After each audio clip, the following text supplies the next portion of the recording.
Coefficient of static friction between a coin and a gramophone disc is 0.5. म्हणजे त्यांनी काय दिलेलं आहे, एक ग्रामोफोन डिस्क तुम्ही जर ऐकलेलं असेल, जुन्या काळात कॅसेटच्या पण अगोदरच्या काळात एक तबकडी असायची, गोल काळ्या कलरची एक तबकडी असायची. ठीक आहे. तर ती तबकडी असं डिस्क ठेवल्यासारखं ठेवायचं आणि ते गाणं प्ले व्हायचं, असं एक स्पीकर टाईप असं साईडला असायचं, भोंगा टाईप, आणि त्यातून ते गाणं ऐकू यायचं. जुन्या काळात शास्त्रीय संगीत ऐकणारे लोक तसं ऐकायचे.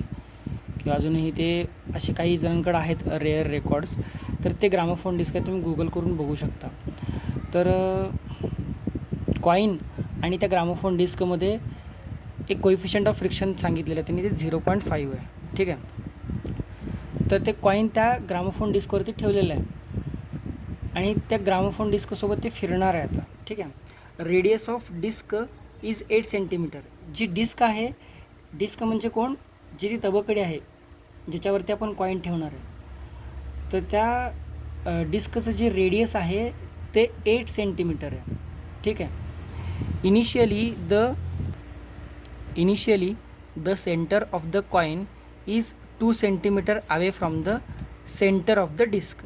आता जे कॉईन आहे ते कॉईन डिस्कच्या सेंटरपासून 2 सेंटीमीटर अवे आहे. म्हणजे काय, तर मी जर डायग्राम ड्रॉ करायला गेलो तर हे झालं आपलं डिस्क. ठीक आहे, साईडने बघितलं तर. आणि ह्याची जी रेडियस आहे ती 8 सेंटीमीटर आहे. ठीक आहे.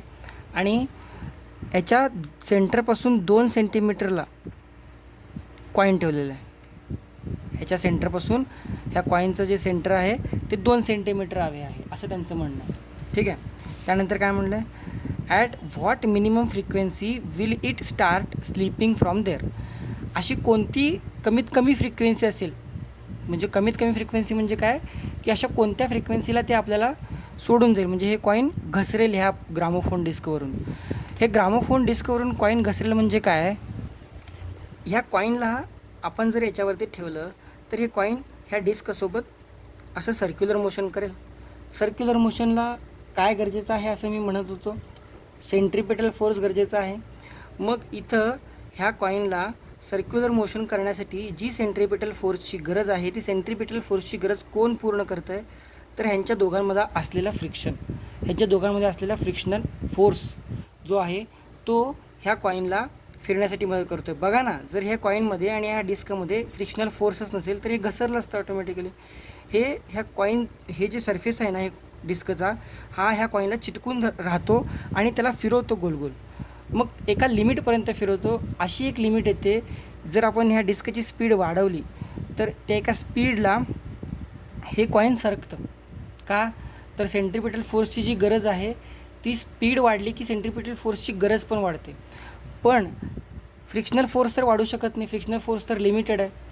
मग एकदा का सेंट्रिपेटल फोर्सची गरज वाढली आणि फ्रिक्शनल फोर्स ती गरज पूर्ण करू शकला नाही तर ऑटोमॅटिकली ते कॉईन घसरणार आहे. तर त्यामुळं तुम्हाला इथं काय करायचं आहे, मिनिमम कुठंपर्यंत ही दोघं इक्वल राहू शकतात ते बघायचं आहे. म्हणजे कोणत्या स्पीडपर्यंत हा फ्रिक्शनल फोर्स त्या सेंट्रिपेटल फोर्सची गरज पूर्ण करू शकतो. म्हणजे इक्वल टूपर्यंत तरी पूर्ण करू शकतो, इक्वल टूच्या पुढं गेलं की मग नाही करू शकत. म्हणजे काय म्हणायचं आहे मला, हा झाला आपला सेंट्रिपेटल फोर्स. सेंट्रिपेटल फोर्स कोणावरती डिपेंड आहे, व्ही, एम आणि आरवरती डिपेंड आहे. आर कमी असेल तर सेंट्रिपेटल फोर्स जास्त असणार आणि व्ही जास्त असेल तर सेंट्रिपेटल फोर्स ऑब्व्हियसली जास्त असणार. मग जसं जसं स्पीड वाढत जाईल तसं तसं व्ही वाढत जाईल, तसं तसं व्ही स्क्वेअर वाढत जाईल, तसं तसं हे पूर्ण सेंट्रिपेटल फोर्स वाढत जाईल. ठीक आहे. पण त्याच्या विरुद्ध जर मी फ्रिक्शनल फोर्स बघितला, फ्रिक्शनल फोर्स कशावरती डिपेंड आहे, ग्रॅव्हिटेशनल ॲक्सेलरेशनवरती डिपेंड आहे, मासवरती डिपेंड आहे आणि कोइफिशियंट ऑफ फ्रिक्शनवरती डिपेंड आहे. स्पीड वाढण्याचं ह्यांच्या वाढण्याशी काही संबंध नाही आहे. म्हणजे स्पीड वाढली म्हणजे ही लोकं वाढतील अशातला भाग नाहीच आहे. त्यामुळे ही लोकं कॉन्स्टंट असणार आहेत. पण स्पीड वाढल्यानंतर हा माणूस वाढेल आणि हा माणूस वाढला तर ह्याची गरज, म्हणजे हे सेंट्रिपेटल फोर्स, हा कोण आहे, सेंट्रिपेटल फोर्स आहे. आणि हा कोण आहे, फ्रिक्शनल फोर्स आहे. सेंट्रिपेटल फोर्स वाढला तर फ्रिक्शनल फोर्स त्याला देऊ शकत नाही, जे फोर्सची गरज आहे ती पूर्ण करू शकत नाही. मग हा कॉईन तिथून सरकून जातो. सेंट्रिपेटल फोर्स मिळेना झाला ना, सर्क्युलर मोशन करत नाही, तो घसरून जातो. मग मिनिमम कुठंपर्यंत तो पुरवठा करू शकतो, तर इक्वल टूपर्यंत पुरवठा करू शकतो. मग आपल्याला इक्वल टूवरून त्याची व्हॅल्यू काढायची आहे. मग मी फ्रिक्शनल फोर्स सेंट्रिपेटल फोर्सला इक्वल केला, तर मला आता काय काय मिळणार आहे, एक तरी एम कट होणार आहे, राहिलं कोण, म्यू एस इंटू जी. व्ही हा काय असणार आहे, आर स्क्वेअर ओमेगा स्क्वेअर होऊन जातो व्ही स्क्वेअरच्या बदली, कारण V is equals to R omega आहे. ठीक आहे. आणि त्यांनी फ्रिक्वेन्सी काढा म्हणलं आहे, ॲट व्हॉट फ्रिक्वेन्सी म्हणलं आहे, म्हणजे इव्हन तुम्हाला ओमेगा पण ठेवायचं नाही, ओमेगाच्या बदली 2πn ठेवायचं आहे, फ्रिक्वेन्सी ठेवायची आहे, म्हणजे रेव्होल्युशन्स पर सेकंड ठेवायचे आहेत तुम्हाला. तर ओमेगाच्या बदली मी परत एकदा आर स्क्वेअर, ओके, तर ओमेगा स्क्वेअरच्या बदली 2π स्क्वेअर, सॉरी हां एकच मिनिट, इथं आपला आर घ्यायचं राहिलं आहे त्यामुळं हे वेगळं दिसतं. ठीक आहे. 2π स्क्वेअर इंटू एन स्क्वेअर असं लिहून घेतो मी ह्या ओमेगा स्क्वेअरच्या बदली. अरे ओमेगा म्हणजे 2πn, ओमेगा स्क्वेअर म्हणजे काय असणार, ह्याचा स्क्वेअर आणि ह्याचा स्क्वेअर. मग ह्याचा स्क्वेअर मी इथं साईडला लिहून घेतला, ह्याचा स्क्वेअर सेपरेट लिहून घेतला, आणि हे आर स्क्वेअर आहे, एक आर कट करून टाकतो, आर इंटू हे 4π स्क्वेअर आणि हे एन स्क्वेअर, एक खालचा तरी आर गेलेला आहे, म्यू एस इंटू जी. आता जीची व्हॅल्यू त्यांनी पाय स्क्वेअर दिलेली आहे प्रॉब्लेममध्ये, म्हणजे 9.8 वापरतो ना आपण, 9.8 वापरू नका, पाय स्क्वेअर वापरा म्हणले. का वापरा म्हणलं तर ते कॅन्सल होऊन तुम्हाला कॅल्क्युलेशनला सोपं जाईल म्हणून. Pi square gates cancel. आता राहिलेल्या ठिकाणी आपल्या आपल्या व्हॅल्यू ठेवून टाका. आरची व्हॅल्यू काय रे, आर 2 इंटू 10⁻² दिलेलं आहे, म्हणजे 2 सेंटीमीटर दिलेलं आहे रे, त्याला मीटरमध्ये कन्वर्ट करून घेतलं. आणि हे 4ची व्हॅल्यू 4, पाय स्क्वेअर तर गेलेलं आहे, एन स्क्वेअर आहे तसा ठेवायचा, एन स्क्वेअरच आपल्याला काढायचं आहे ह्या प्रॉब्लेममध्ये. आणि म्यू एसची व्हॅल्यू 0.5 दिलेली आहे. आता मी ह्या व्हॅल्यू परत साईडला लिहून घेतो, म्हणजे आपल्याला कॅल्क्युलेशन करता येईल. आता हेच व्हॅल्यू मी इथं वरती लिहून घेतलं बघा, म्हणजे आपल्याला सॉल्व करताना आता सोपं पडेल. आता 2 इंटू 4 झालं 8, 8 इंटू 10⁻² एन स्क्वेअर, आणि हे 0.5ला मी काय लिहितो, 1/2 लिहितो. ठीक आहे, कारण 0.5 1/2 असतं. सॉल्व करण्यासाठी आपल्याला जेवढं सोपं करता येईल तेवढं सोपं करूया. ह्या 8ला मी इकडं खाली घेऊन जाऊ शकतो, आणि हे 10⁻² जेव्हा इक्वल टूच्या ह्या साईडला येईल तेव्हा ते 10⁻² होऊन जाईल, एन स्क्वेअर ह्या साईडलाच राहील. 1/2 आधी होता, हा 8 आल्यानंतर आता 1/8 इथं जॉईन झाला.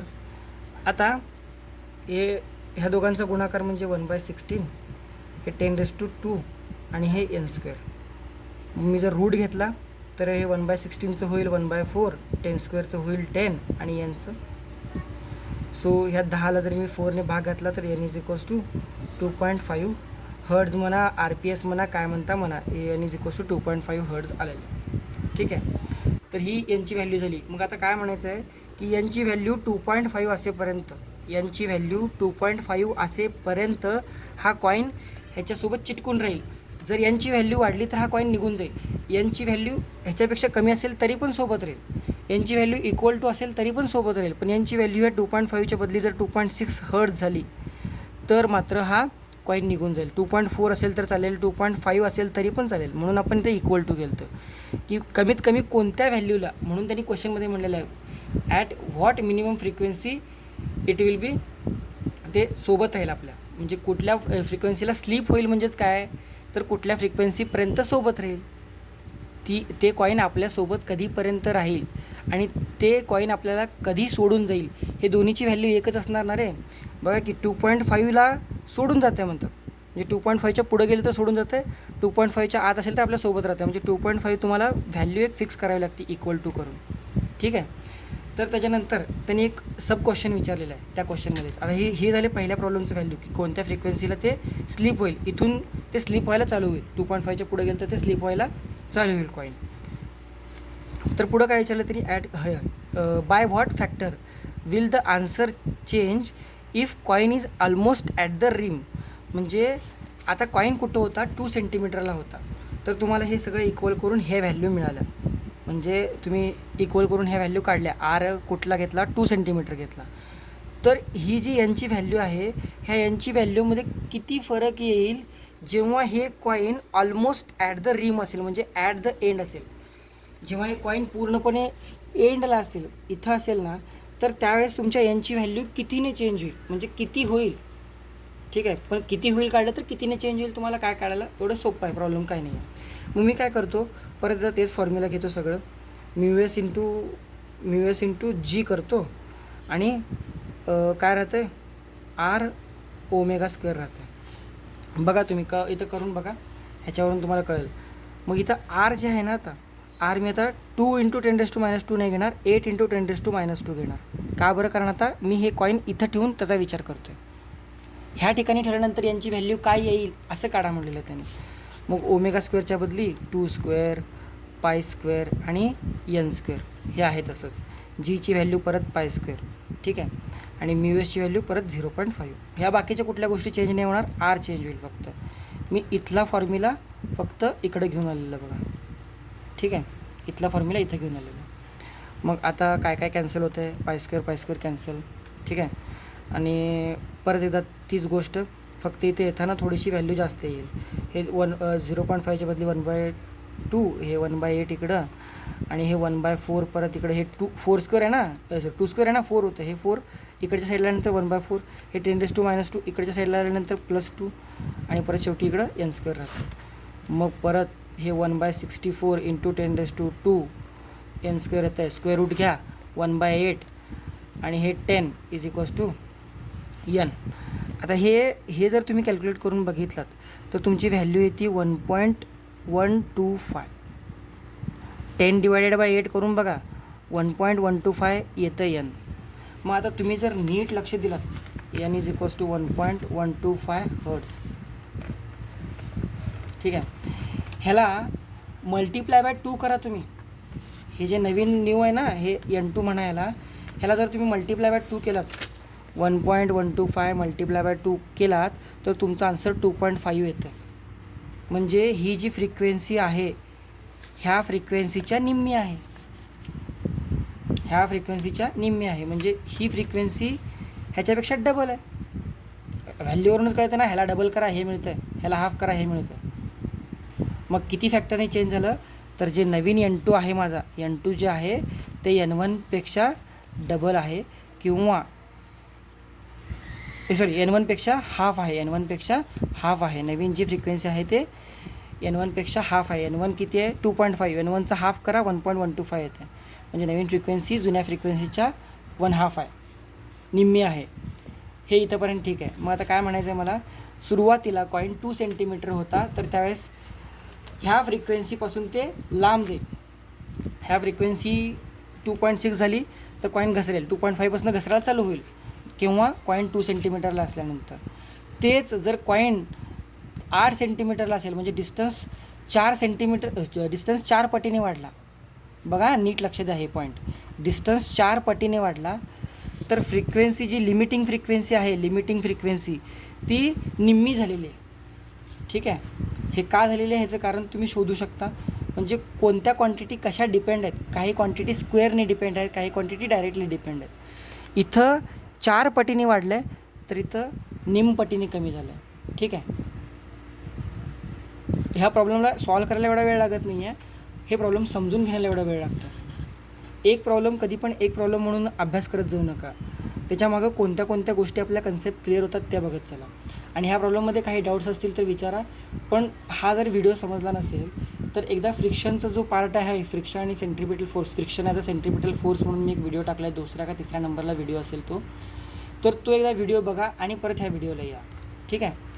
म्हणजे हा फ्रिक्शनल फोर्स आहे, हा सेंट्रिपिटल फोर्स आहे, ते इक्वल करून काढलेलं आहे.